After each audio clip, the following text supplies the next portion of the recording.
Welcome back to express. और अब बात करेंगे दुनिया की सुपर पावर की। इस बारे में अब हम श्योर नहीं है। तो अमेरिका में बड़ी तब्दीली आ चुकी है। सदर जो बाइडेन व्हाइट हाउस के मकीन बन चुके हैं। उन्होंने पहले दिन से ही फैसले लेने शुरू कर दिए और अपनी सदारत के पहले ही दिन साबिक सदर डोनाल्ड ट्रंप की कई मुतनाज़ा पॉलिसियां उलट कर रख दी। बिल्कुल, उनका अफगानिस्तान के हवाले से भी अहम फैसला सामने आया है और ये बड़ी अलार्मिंग सी सिचुएशन हमें लगती है। उन्होंने दोहा अमन मुआहदे पर नजरसानी का ऐलान किया है, ताहम कई मामलात में उन्हें परेशानी का भी सामना करना पड़ रहा है। एक जानिब ये फैसले हैं और दूसरी जानिब अमरीकी अदालत के फेडरल जज हैं जिन्होंने सदर बाइडेन के तारिकीन वतन की मुल्क बदरी रोकने के लिए जो फैसला है उसको आर्जी तौर पर सस्पेंड कर दिया है। दूसरी जानिब एक थ्रेट अलर्ट जारी किया गया है अमरीका के अंदर और यूनी इंतहा पसंदों के हवाले से है, जिनके बारे में हम मुसलसल बात करते चले आ रहे हैं सिंस 6 जनवरी, आपको मालूम है। इस सारी सूरत हाल पे बात करेंगे। बिलाल लाखानी हमारे साथ। ऑल द सारी चीजें इस विकेट के ऊपर डेवलप हो चुकी है जो बाइडेन को लेकर, क्या देख रहे हैं आप? And what about this threat जो कि जारी किया गया है, थ्रेट अलर्ट? बिल्कुल, सबसे पहले तो ये बता दूं कि अमेरिका में तब्दीली आ नहीं रही, आ गई है। सदर जो बाइडेन ने आके काफी लोगों को सरप्राइज किया है जिस स्पीड से वो तब्दीली लेके आ रहे हैं। जैसे कि आपने भी बताया, पहले दिन ही over a dozen executive orders जो हैं वो साइन हुए थे। मुस्लिम बैन रिपील हुआ, वर्ल्ड हेल्थ ऑर्गेनाइजेशन में अमेरिका वापस गया, पेरिस क्लाइमेट चेंज एग्रीमेंट में वापस गया। ये इमीडिएटली मैसेजिंग जो है वो जो बाइडेन साहब एक अमेरिका की नई करने चाह रहे हैं। फिर जो आज की सबसे बड़ी खबर है कि जो डिपार्टमेंट ऑफ होमलैंड सिक्योरिटी है उसने टेररिज्म का अलर्ट इशू किया है। और ये दहशतगर्दी के जो अलर्ट थे ये पहले जो है वो सिर्फ मुसलमान दहशतगर्दों के खिलाफ अलर्ट रेज किए जाते थे। ये पहली बार गोरे दहशतगर्द या डोमेस्टिक टेररिज्म के डर से अमेरिका में थ्रेट लेवल रेज किया जा रहा है और इससे एक खौफ की फिजा भी है अमेरिका के अंदर कि कुछ पता नहीं है क्या होगा। लेकिन एक बहुत ही एक डिवाइसिव भी एक टूल है, क्योंकि अमेरिका हमेशा समझता था कि हम लोग तो कोई दहशतगर्द नहीं हो सकते। अब जो है ना वो जैसे कहते हैं कि कहानी शुरू हुई है, अभी तो पार्टी शुरू हुई है। बिल्कुल बिलाल, और अभी तो जो बाइडेन के लिए बहुत सारे चैलेंजेस होंगे। जिस तरह से अगर हम बात कर रहे थे कि अब इलेक्शन की कैंपेन से लेकर पोस्ट इलेक्शन तक अभी कुछ चीजें फैसले लिए जा रहे हैं। अगर हम स्पेसिफिकली पाकिस्तान के हवाले से बात करें, क्या चेंजेस, क्या पॉलिसीज एक्सपेक्टेड हैं जो बाइडेन की नई मैनेजमेंट के साथ हम कह लेंगे एक पॉजिटिव जेस्चर के तौर पर सामने आ सकती है? बिल्कुल, सबसे बड़ी जो पाकिस्तान के लिए इंपॉर्टेंट चीज होगी वो अफगानिस्तान में अमेरिका की क्या पॉलिसी होगी। और उसके अंदर अमेरिका से जो सिग्नल्स आ रहे हैं, एक तौर पे तो वो कह रहे हैं कि जो ज़ल्मे खलीलजाद जो ट्रंप के अपॉइंटेड एम्बेसडर थे उनको वो लोग रखेंगे जो पीस निगोशिएट कर रहे थे तालिबान और अमेरिका के दरमियान। ऑन दी अदर हैंड वो ये भी कह रहे हैं कि वो नजरसानी करेंगे जो ट्रंप ने एग्रीमेंट साइन करी है तालिबान के साथ, जिसमें पाकिस्तान का एक बहुत क्रिटिकल रोल था।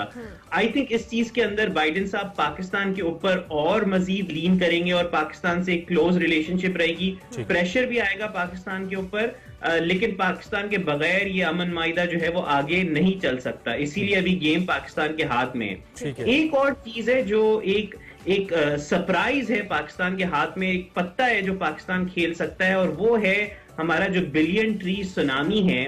जो बाइडेन साहब ने क्लाइमेट चेंज को अपनी one of the top global priorities assign करा है, और जॉन केरी जो एक पाकिस्तान के दोस्त हैं उनको उन्होंने अपॉइंट किया है एज हिज क्लाइमेट का जो की मैन है।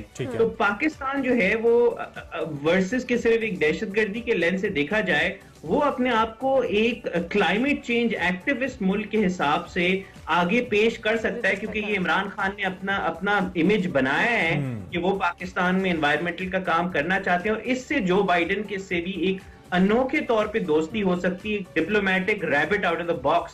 अभी मैंने अपने एक्सप्रेस ट्रिब्यून के संडे के आर्टिकल में भी ये लिखा था कि वो हम पुल कर सकते हैं और हमें करना चाहिए। और मेरे ख्याल में the type of person Imran Khan is, उनको ये करने में कोई कबाहत भी नहीं होगी, मुझे लगता है he will go for it and he should actually.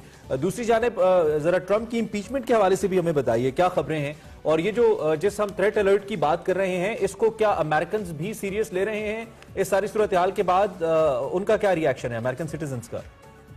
बिल्कुल, अब जहां तक ट्रंप की इम्पीचमेंट की बात है तो वो लगता है कि सॉफ्टवेयर अपडेट होते होते अटक गई है, क्योंकि एक्सपेक्टेड था कि सेनेट के रिपब्लिकन्स जो हैं वो इतना वायलेंस देखने के बाद जनवरी 6 पे वो ट्रंप के खिलाफ खड़े हो पाएंगे। लेकिन ये लगता है कि जो रिपब्लिकन जो अवाम है वो अभी भी ट्रंप के साथ खड़ी हुई है, और जो रिपब्लिकन सेनेटर्स हैं वो ट्रंप के खिलाफ वोट देने के लिए तैयार नहीं है। इसका मतलब ये जो इम्पीचमेंट है ये फेल हो जाएगी सेनेट में जाके। अच्छा। और वैसे भी एक रिवायत ही थी कि बस ट्रंप अगली बार इलेक्शन ना लड़ पाए, क्योंकि अभी तो वैसे ही प्रेसिडेंट नहीं है।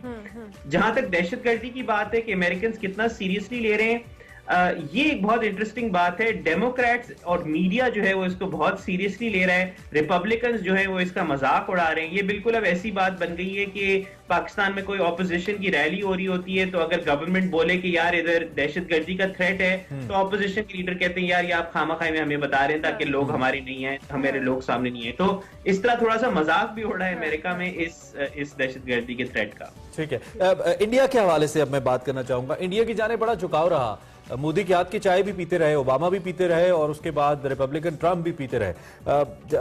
जो बाइडेन ह्यूमन राइट्स के हवाले से बड़े एक्टिव नजर आते हैं और उन्होंने एक बच्ची के साथ वीडियो भी उनकी वायरल हुई थी जिसमें उन्होंने कहा था कि मुस्लिम्स को मुस्लिम्स कहना पड़ेगा खुद को और वो ओपनली कहें, हम उनके साथ खड़े होंगे। इससे लगता है कि वो ह्यूमैनिटी की जानिब उनका झुकाव ज्यादा है। उनकी नायब सदर भी खातून है। इसको देखते हुए क्या इंडिया के साथ रवैया कैसा देख रहे हैं आप, जब इंडिया खुली खिलाफ वर्जियां करे इंसानी हकूक की कश्मीर के अंदर और दीगर जगहों पर? कि नायब सदर इंसानियत में बिलीव करने के साथ साथ एक इंडियन भी हैं, इंडियन माँ की बेटी हैं। ऑल्दो वो इतना इम्पैक्ट नहीं करेगा। जो बाइडेन साहब का जो झुकाव होगा वो भी इंडिया की तरफ होगा, और वो इसलिए क्योंकि अमेरिका जो है वो उस तरफ झुक रही है। और ये अमेरिका के इंटरेस्ट की वजह से, अमेरिका का जो आर्च राइवल है आज, पहले रशिया होता था, फिर अलकायदा होती थी, अब उनका जो आर्च राइवल है वो चाइना है। और इंडिया और चाइना का फड्डा है, और वो अमेरिका जो है वो इंडिया के थ्रू चाइना को कंट्रोल करने की कोशिश दुश्मन का दुश्मन दोस्त होता है, सो मे बी। खैर, लाइव फ्रॉम डीसी मौजूद हैं ऑन वीडियो लिंक, उनसे जरा पूछते हैं कि वो क्या सूरत हाल देख रहे हैं। Bilal, thank you very much for joining. I think post election ये हमारा जो इंटरेक्शन है दूसरा इंटरेक्शन है और अब तक काफी हो सकती है, होती रहेगी। Bilal, thank you for joining us. हमने एक ब्रेक लेनी है। आपने सुना अमेरिका की क्या सूरत हाल है, उस पर बिलाल लाखानी हमारे साथ अपने तजिए के साथ लाइव मौजूद थे। एक ब्रेक लेते हैं और ब्रेक के बाद आते हैं।